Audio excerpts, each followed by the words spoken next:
વિસાવદરના ધારાસભ્ય ગોપાલ ઇટાલિયાએ જે અત્યારે વિવાદ ચાલી રહ્યો છે ડ્રગ્સ લઈને ગુજરાતમાં, તેને લઈને તેમણે એક વિડીયો સોશિયલ મીડિયા પર મૂક્યો છે અને માંગણી કરી છે કે આ ડ્રગ્સની નાબૂદી થાય ગુજરાતમાં, તેને લઈને સર્વપક્ષીય એક બેઠક બોલાવવામાં આવે અને આ બાબતે તેમણે સીએમને પત્ર પણ લખ્યો છે। શું છે સમગ્ર મામલો, વિગતે વાત કરીએ આ વિડીયોમાં। વૈષ્ણવજન તો તેને કહીએ જે પીડ પરાઈ જાનાને રે। નમસ્કાર, નવજીવન ન્યૂઝમાં આપનું સ્વાગત છે। હું છું જયંત દાફડા। વડગામના ધારાસભ્ય જિગ્નેશ મેવાણીએ જે પ્રકારે હાલ ડ્રગ્સ અને દારૂબંધીને લઈને મુહિમ ઉપાડી છે, તેને લઈને વિપક્ષના નેતાઓનું સમર્થન પણ મળી રહ્યું છે અને આ મામલે હવે આમ આદમી પાર્ટીના નેતા અને વિસાવદરના ધારાસભ્ય ગોપાલ ઇટાલિયાએ એક વિડીયો સોશિયલ મીડિયા પર જાહેર કર્યો છે અને તેમણે માંગણી કરી છે સીએમને પત્ર લખીને કે આ મામલે હવે સર્વપક્ષીય બેઠક બોલાવવામાં આવે અને આનું કાયમી નિરાકરણ છે તે લાવવામાં આવે। ગોપાલ ઇટાલિયાએ કહ્યું છે કે સર્વપક્ષીય ક્રિકેટ મેચ રમાય છે, સર્વપક્ષીય ધૂળેટી રમાય છે, સર્વપક્ષીય સ્નેહ મિલન થાય છે, સર્વપક્ષીય સ્નેહ ભોજનનો કાર્યક્રમ થાય છે, તો પછી આ ડ્રગ્સ સામે જે ઝુંબેશ ચલાવવાની છે તેને લઈને શા માટે સર્વપક્ષીય બેઠક ન થાય અને શા માટે અને આ ડ્રગ્સને નાબૂદ કરવા માટે કાર્યવાહી કરવામાં આવે। પહેલા તો આ મામલે શું કહી રહ્યા છે ગોપાલ ઇટાલિયા, તેમને સાંભળીએ। મિત્રો, હું છું ગોપાલ ઇટાલિયા। મિત્રો, દારૂ અને ડ્રગ્સના મુદ્દે એક મહત્વની વાત મારે કરવી છે। પટ્ટાવાળી થઈ ગઈ, ગૃહમંત્રીનું નામ આવી ગયું, રાજકીય ટીકા ટિપ્પણી, એ તો બધું ચાલતું રહેવાનું છે। અમે પણ રાજકીય ટીકા ટિપ્પણી કરી છે, ભવિષ્યમાં પણ કરતા રહીશું, કેમ કે દરેક મુદ્દા ઉપર રાજકીય પક્ષના નેતાઓ શું વલણ ધરાવે છે એ વાતનો જનતાને ખ્યાલ ત્યારે જ આવે જ્યારે એ બોલે। એટલે રાજકીય રીતે બોલવું એ નેતાની ફરજ છે અને જનતાનો અધિકાર છે કે નેતા કંઈક બોલે। કંઈ બોલશે નહીં તો ખ્યાલ કેમ આવશે કે નેતા કઈ બાજુ છે? દારૂના સમર્થનમાં છે, વિરોધમાં છે, ડ્રગ્સના હપ્તા ખાય છે, નથી ખાતો, એ વસ્તુની ખ્યાલ જ્યારે નેતા ટિપ્પણી કરશે ત્યારે આવે છે। આજે મારે ટૂંકી અને મહત્વની વાત કરવી છે કે રાજકીય ટીકા ટિપ્પણીઓ તો થઈ ગઈ, પણ હવે દારૂ અને ડ્રગ્સના મુદ્દાનું સોલ્યુશન શું?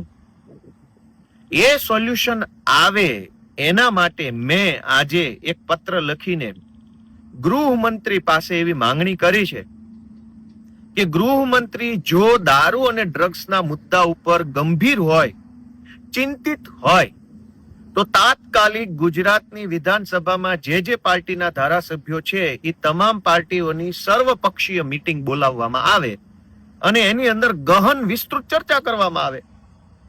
વિધાનસભામાં અનેક વખત જોયું છે કે સર્વપક્ષીય ક્રિકેટ મેચ યોજાય છે, એમાં બધા પક્ષના ધારાસભ્યો 2-5 દિવસ સુધી દડા બેટ રમે છે, મજા કરે જનતાના પૈસે।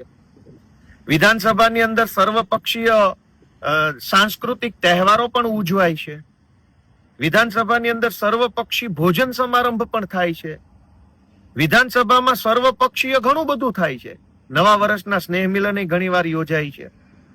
તો દારૂ અને ડ્રગ્સના મુદ્દે સર્વપક્ષીય બેઠક કેમ નહીં? તો મેં પત્ર લખ્યો છે, આજે ઈમેલ કર્યો છે અને માંગણી કરી છે કે રાજકીય ટીકા ટિપ્પણી તો ઠીક છે, કરતા આવ્યા છે બધા જ પાર્ટીના નેતાઓને, ભવિષ્યમાં કરતા રહેશે, પણ જો ગુજરાતના ગૃહમંત્રી સુધી ડ્રગ્સ અને દારૂના હપ્તા ન પહોંચતા હોય, જો એને હપ્તામાં રસ ન હોય, ખરેખર દારૂ અને ડ્રગ્સના દૂષણ ઉપર પ્રતિબંધ આવવો જોઈએ, ખરેખર આ બધું બંધ થવું જોઈએ, એવી જો ચિંતા અને ગંભીરતા ગૃહમંત્રીમાં હોય તો તાત્કાલિક સર્વપક્ષીય બેઠક ગૃહમંત્રીની અધ્યક્ષતામાં બોલાવવામાં આવે।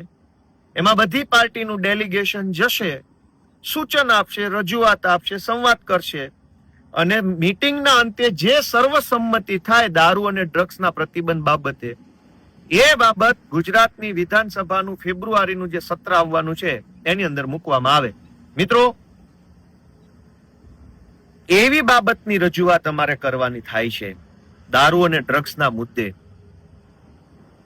કે જે વિસ્તારમાંથી દારૂ પકડાય મોટા જથ્થામાં, એ વિસ્તારના જવાબદાર સરકારી અધિકારીઓ ઉપર પણ એફઆઈઆર થવી જોઈએ। કેમ ન થવી જોઈએ? થવી જોઈએ। અથવા તો એ વિસ્તારના રાજકીય માણસોની જવાબદારી પણ ફિક્સ કરવી જોઈએ. કેમ ન કરવી જોઈએ? સરપંચ, તાલુકા સભ્ય, જિલ્લા સભ્ય, નગરપાલિકાના કોર્પોરેટર, મહાનગરના કોર્પોરેટર, ધારાસભ્ય અને સાંસદ સભ્ય, આટલા લોકોની જવાબદારી પણ કાયદામાં ફિક્સ કરવી જોઈએ. જે વિસ્તારમાંથી દારૂ ભરપૂર માત્રામાં પકડાય એ વિસ્તારના રાજકીય વ્યક્તિઓ, એ વિસ્તારના સરકારી નોકરિયાતો, બધાની જવાબદારી ફિક્સ થાય એવો કંઈક કાયદો બનાવવો જોઈએ. અથવા તો જનતાના હાથમાં કેટલીક સત્તા આપવી જોઈએ. કાયદામાં સુધારો કરી અને જનતા રેડનું પ્રોવિઝન કરવું જોઈએ કે 10 લોકો મળીને જો જનતા રેડ કરવા માંગતા હોય તો તાત્કાલિક 10 લોકો ઓનલાઈન રજીસ્ટ્રેશન કરાવી શકે કે અમે આ ચંદુભાઈ, રમેશભાઈ, મગનભાઈ, છગનભાઈ નામના 10 લોકો જનતા રેડ કરવા ઈચ્છીએ છીએ. ખાલી નામ સરનામાની વિગતથી રજીસ્ટ્રેશન કરાવવાનું. પછી ગુજરાતના કયા અડ્ડા ઉપર ક્યાં રેડ પાડે છે એ જણાવવાનું નહીં, પણ એને ઓટોમેટિક રજીસ્ટ્રેશન કરાવવા માત્રથી એ 10 લોકોને જનતા રેડ કરવાનું લાયસન્સ મળ્યું છે એવું સરકાર માની લેશે. પછી એ 10 લોકો ક્યાંય પણ રેડ પાડી શકશે. આવું એક પોર્ટલ બનાવવું જોઈએ જનતા રેડનું, જેથી કરીને, કેમ કે અત્યારે એવું છે કે જનતા રેડ કરવા જાય જિગ્નેશ મેવાણી જેવા ધારાસભ્ય કક્ષાના વ્યક્તિની સામે બુટલેગરનો પરિવાર, પોલીસ અને સંઘવી બધા પોતે હામાં પડ્યા, તો આમ જનતાનો તો બચારાઓના ફીણ નીકળી જાય. તો સરકાર એટલે કે ગૃહમંત્રી અને ભાજપની સરકાર ખરેખર ગંભીર હોય તો દારૂ ઉપર નિયંત્રણ કેમ લાવી શકાય, ડ્રગ્સ કેમ પ્રતિબંધિત કરી શકાય, એની ચર્ચા કરવા માટે સર્વપક્ષીય બેઠક વિધાનસભામાં બોલાવવી જોઈએ. મીટિંગ, મેરેથોન મીટિંગ, સવારના 10 થી સાંજના 5 સુધી સળંગ ચર્ચા કરો, મંથન કરો કે દારૂ અને ડ્રગ્સના કાયદામાં શું શું સુધારો કરવા જેવું છે, અથવા વધારો કે ઘટાડો શું કરવા જેવો છે. પોલીસ જે દારૂ અને ડ્રગ્સના કેસની તપાસ કરે છે એ પ્રોસેસની અંદર શું સુધારો વધારો કરવાની જરૂર છે, અથવા દારૂ ડ્રગ્સના આરોપીઓને જે જામીન મળે છે કે એને જે કંઈ કોર્ટ પ્રક્રિયા છે એમાં શું સુધારો વધારો કરવા જેવું છે. આ બધા જ વિષયો ઉપર સર્વપક્ષીય બેઠક કેમ ન થવી જોઈએ? તો મેં ગુજરાતની સરકારના ગૃહમંત્રીને વિનંતી કરી છે કે જો તમે ખરેખર ગંભીર જ હોવ, તમને ખરેખર ગુજરાતમાંથી દારૂ ડ્રગ્સ નાબૂદ કરવું છે, તો જેમ સર્વપક્ષીય ક્રિકેટ મેચનું આયોજન વિધાનસભામાં થાય છે એમ સર્વપક્ષીય દારૂ ડ્રગ્સ નિયંત્રણ મીટિંગ બોલાવવામાં આવે.